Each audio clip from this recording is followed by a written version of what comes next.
Turns out a ballpoint pen is great for drawing jeans.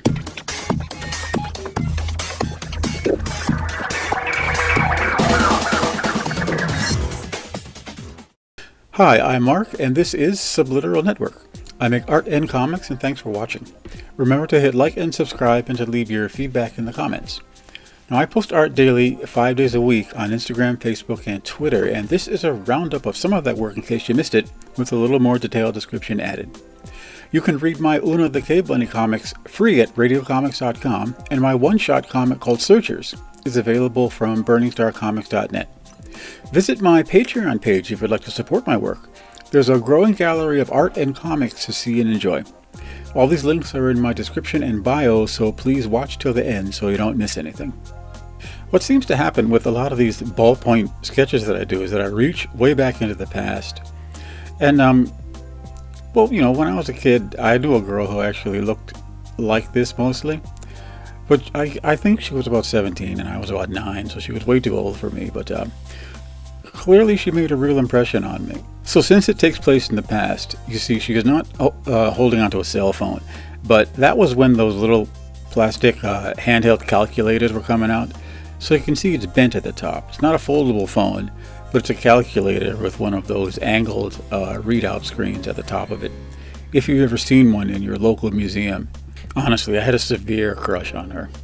I also posted this cave bunny girl drawing done in Sharpies on a 5.5 by 8.5 piece of paper. This ends up being one of my favorite cave bunny stitched together leather outfits that I came up with. That's one of the best things about doing these little kind of informal drawings that I don't have a real plan for, is that I'll just start drawing them, I'll get the figure set up, and then when I go in and craft the details, I end up with stuff that ends up being pretty useful. I like to have a library of stuff in my head when I'm drawing comics or other pieces of art. So I've got this suit, and I've got kind of the way I rendered the grass and the foliage in the back.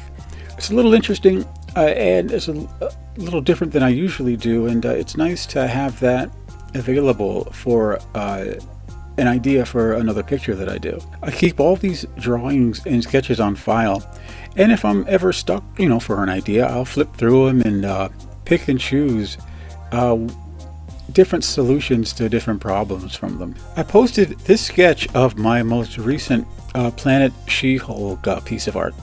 So this is the second sketch of that, and I was really trying to make sure that she appeared super massive and that the weapon that she had was gigantic and super ridiculously heavy looking too. Somewhere along the way she acquired this kind of Greco-Roman style helmet with the fringes on top of it. I wasn't sure whether it was going to come out okay, but I really liked the way it looks on her head, so it did make it into the final piece. This is from one of my Planet She-Hulk drawings that I sold on eBay. Now, I can't have been the first person who thought of the idea of putting She-Hulk in the same situation that Marvel Comics put the Hulk in, where he was sort of exiled to a planet that was kind of savage and terrible, and he had to fight monsters all the time. This is the whole version of the piece of art, and you can see she's punching out this giant snake thing. So I decided that Planet She-Hulk will always feature the most buff, huge, giant, muscular She-Hulk you've ever seen in the tiniest scraps of purple and white costuming that I can kind of imagine and come up with.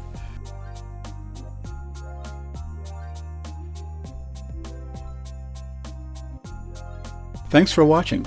Thanks to my subscribers, and a special welcome to my new subscribers. I'm happy and appreciate that you enjoy hearing about my work, and I hope you can come back for more.